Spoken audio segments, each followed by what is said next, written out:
Why would you save money when they're printing trillions of dollars? Why would you invest in the stock market for the long term when you have HFT, high frequency trading, and the Dow's at 18,000? So what do you do? Well, that's what I'm saying. You have to look at the other side. Which way is it going to go? So do you keep cash? Because if you keep cash, you're Why would you save cash? Why would you save cash? They're printing cash. See, when I came back from in Vietnam in January of '73, the first thing my rich dad said to me was go to school to learn how to invest in real estate. It wasn't real estate, it was how to use debt and taxes. Debt and taxes make the rich richer. Debt and taxes make the poor middle class poor. So all the rich guys who are doctors and lawyers, they're getting creamed. They don't know why. They're making more money, but the take home is less. Sure. You know, my doctor just yelled at me. He's happy. He says, "Oh, guess what? I finally made $1 million." And so I said, "Yeah, well, how much you pay in tax?" This is 2014. He says, $750,000 in taxes. So his net was about $400,000. That's not bad. But when I make $1 million, I keep $1 million. And the reason is because I don't make it by working for money. See, if you work for money, you're taxed. So that's why lesson number one in Rich Dad, Poor Dad is the rich don't work for money. What we do instead is we create businesses as entrepreneurs. We acquire real estate. I don't invest in the stock market. Okay. So the reason is because as entrepreneurs, I have more control over my income, how much I make, and how much I pay in taxes. And because I'm an entrepreneur as well as an investor in real estate, I pay zero tax. So every time I make, let's say, $1 million as an entrepreneur, I immediately invested in real estate. I have a 4-to-1 step up. So I put $1 million in real estate. I get $4 million from the bank. That's why I love banks. But the banks are screwing everybody else. You know, terrible. But it's good for me. That's why you say when you print, it's good for you, but when you print, it's bad for people that work for money. Because when you print, savers get creamed and people who work for money get creamed. When they print, debtors get rich. You see, debt and taxes make the rich richer, and debt and taxes make the poor middle class poorer. See, when you look at history, anytime a country printed, they corrupted the money supply. The empire collapsed. So the Romans tried it, and it was called debasing the currency. Debasing means they took a silver coin and they mixed base metals like nickel and copper and those things inside. America started doing the same debasing in 1964. So when you look at our silver coins, you know, in 1963, they were pure, not pure silver, they were silver. And in 1964, you go, oh, what's that little copper tinge there? That's debasing. So throughout history, anytime a government has debased or printed their money, the economy eventually collapses. So the Romans tried it, you know, Zimbabwe did it, the Germans did it, Milosevic did it, China did it. So every time they print money, history will tell you the same thing. If we know it, why are we printing money?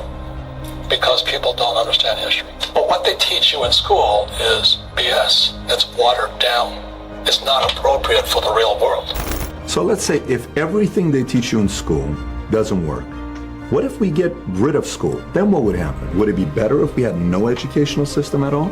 No, I'm saying education is more important before. It's just obsolete. You know, there's Moore's Law which states information doubles every 18 months. In other words, everything's obsolete 18 months. So when you come out of school, you're already obsolete. You know, we talked about earlier, when you go to the supermarket, you buy a carton of milk, the first thing you check for is the expiration date. You know, if the expiration date, let's say it's March 1st and, you know, and it's already July, you better not drink that milk. Sure. The same thing happens inside our brains is when we have obsolete ideas, we get obsolete results. So what's happening for most people, the idea of going to school, getting a job, working hard, saving money, getting out of debt, buying your house because it's an asset, investing for the long term, is obsolete. The world has changed. The world changed in 1971 when President Nixon took us off the gold standard and money became debt. So that's what I wrote about in this book. What Fuller and my rich dad were saying is that our wealth is being stolen via the money we work for. So when you save money, why would you save money? Because back in 1970, just before Nixon took us off the gold standard, I could go to a bank, I got 15 to 18% interest plus a toaster. You know what I mean? Today, the banks are charging you interest to save money. In other words, banks don't want your money because they printed too much of it. And that's why there's this bubbles in stocks and bubbles in real estate and all this. People are dumping the cash. Because as I said in here, savers are losers and cash is trash. And yet people, well, I want a high-paying job. Well, that's an obsolete idea. Get out of debt is an obsolete idea. You should learn how to get into debt, how to use debt to get rich. And they'll never teach you about taxes. The reason the 1% is way up here and the 99% are going this way is because when you print money, two things happen: inflation and taxes. It's crushing them. Can anybody become rich? I believe so. This is what I believe. Sure. In every one of us is a poor person. There's still a poor person inside me.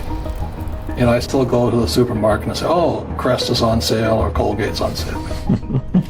There's also a middle class person. And the middle class person wants security. They want that steady paycheck. And there's a rich person. They're all inside of us except that it's not taught. You're taught to go to school, get a job, and get a paycheck. You're not taught to how to get rich. If you read Rich Dad, Poor Dad, my rich dad refused to pay me. He said the paycheck was one of the most damaging things you could take in your life. He says the moment you take a paycheck, you're an employee. And that's the mindset. So my rich dad never paid me. We drove my poor dad, government employee, nuts. You gotta pay people, you gotta pay people. And Rich Dad was not saying that the paycheck was bad. He says you didn't want to be a slave to money. So as an entrepreneur, if Rich Dad folded, I just start another company. I don't need a paycheck. I don't need anybody to take care of me. If my government doesn't like me, I move to another country because they need entrepreneurs. Mm-hmm. So the entrepreneur is not so much the business. The entrepreneur is really the mindset and the skill sets and the different set of rules.